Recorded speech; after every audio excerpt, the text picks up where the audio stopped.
Now, preview time. So let's take a look at what's coming your way.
What's going on, everybody? Welcome to another brand new installment of Renegades Reviews, exclusively here as always on the Casa D18 Studios channel.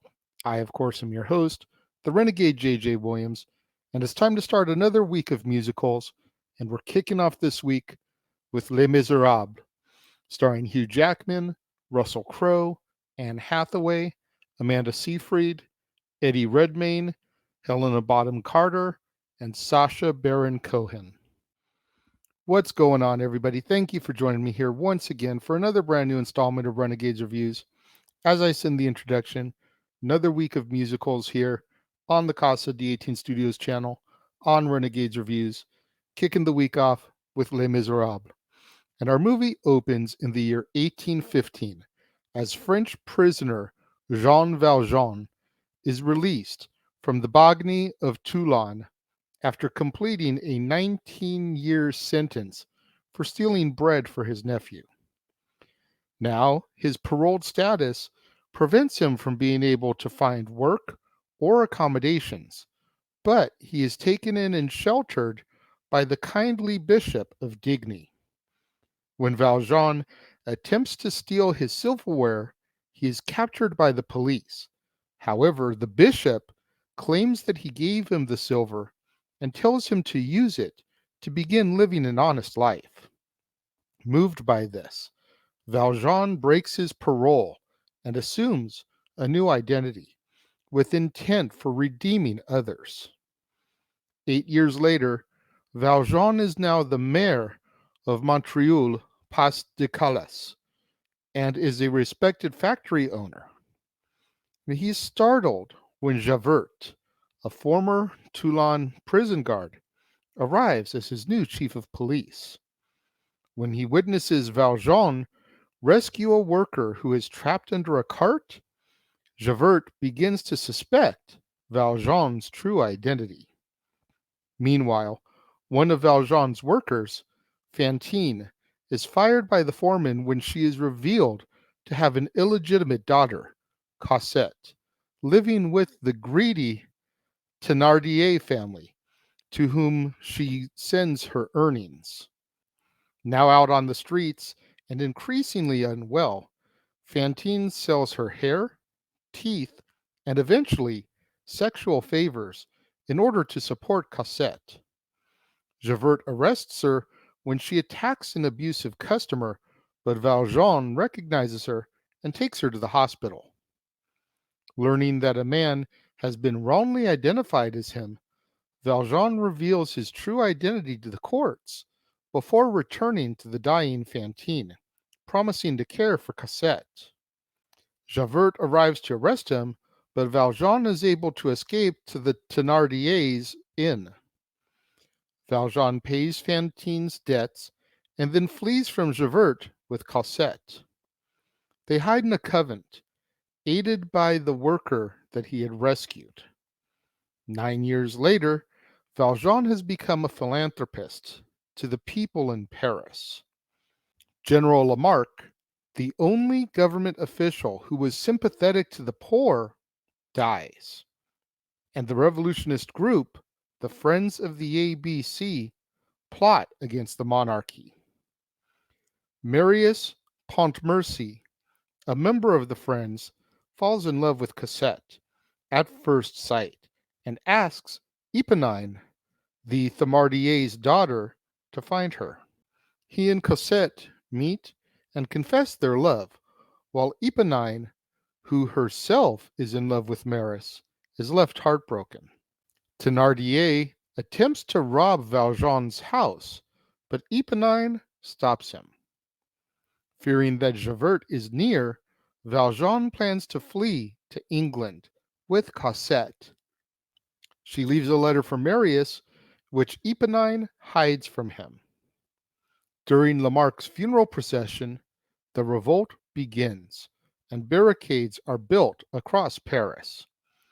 Javert poses as an ally in order to spy on the rebels, but the street urchin Gavroche exposes him as a policeman. During the first skirmish against the soldiers, Eponine takes a bullet for Marius and dies in his arms, giving him Cosette's letter and confessing her love. Marius's answer to Cosette is intercepted by Valjean, who joins the revolt in order to protect him. Valjean offers to execute the imprisoned Javert, but releases him instead, pretending that he shot him. By dawn, the soldiers storm the barricade and kill everyone except for Marius and Valjean, who are able to escape into the sewers. Thénardier comes across an unconscious Marius and steals his ring before Valjean threatens him into revealing the way out. Valjean finds Javert waiting for him, but seeing that Marius is close to death, he lets them go. Morally disturbed by the mercy of his nemesis and his own in return, Javert kills himself by throwing himself into the Seine River. Marius recovers, but is traumatized by the death of his friends. Marius and Cosette are reunited, but Valjean, concerned that his past could threaten their happiness, makes plans to leave. He reveals his past to Marius, who promises to remain silent. At Marius and Cosette's wedding, the Thénardiers crash the reception in order to blackmail him. Thénardier claims that he witnessed Valjean carrying a murdered corpse and shows the stolen ring, which Marius recognizes as his own. Realizing that Valjean saved him from the barricade, Marius forces Thénardier to reveal where he is, and the Thénardiers are thrown out of the wedding. At the convent, Marius and Cosette find the dying Valjean, who gives them letters of confession before dying peacefully. His spirit is guided by visions of Fantine and the bishop to join Eponine, Gavroche, and the friends of the ABC in the afterlife as our movie comes to its end. Where to begin? Where to begin? Where to begin? Let me start off with a little bit of good. I knew Hugh Jackman could sing, but I had never heard him before.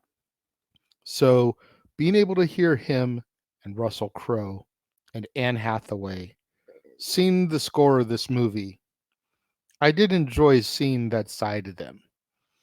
My girlfriend pointed out that Anne Hathaway sang in Hoodwinked, which I had seen many years ago when it first came out, but I've only seen it like once, so that had kind of gotten lost on me. But being able to hear them all sing and know I was hearing them all sing, I did enjoy that. And that's about where it stops.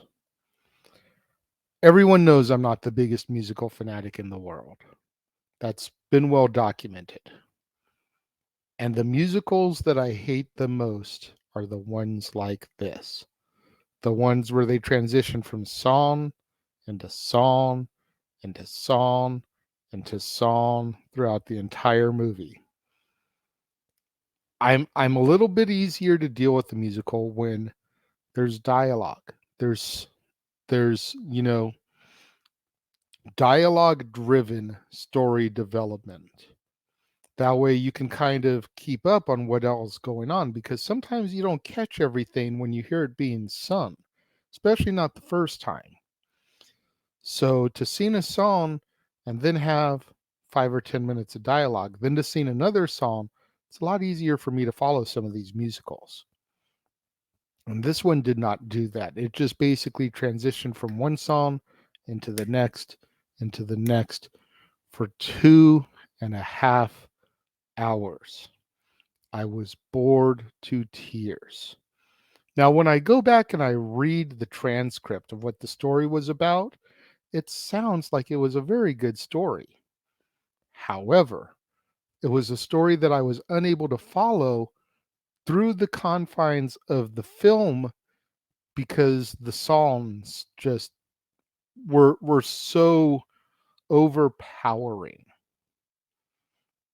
That's really all I have to say about it. I mean, the costumes were amazing. I'll give credit for that.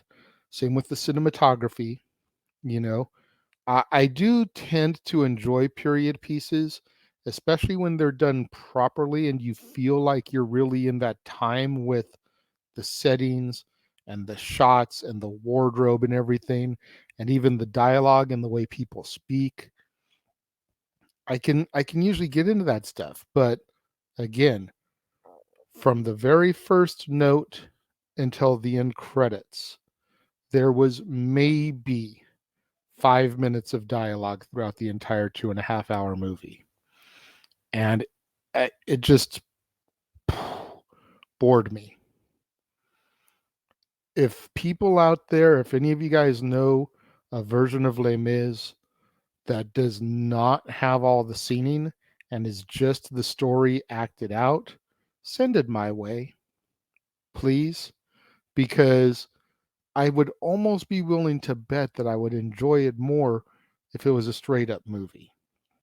Because again, reading off the synopsis, the story sounds like it was amazing.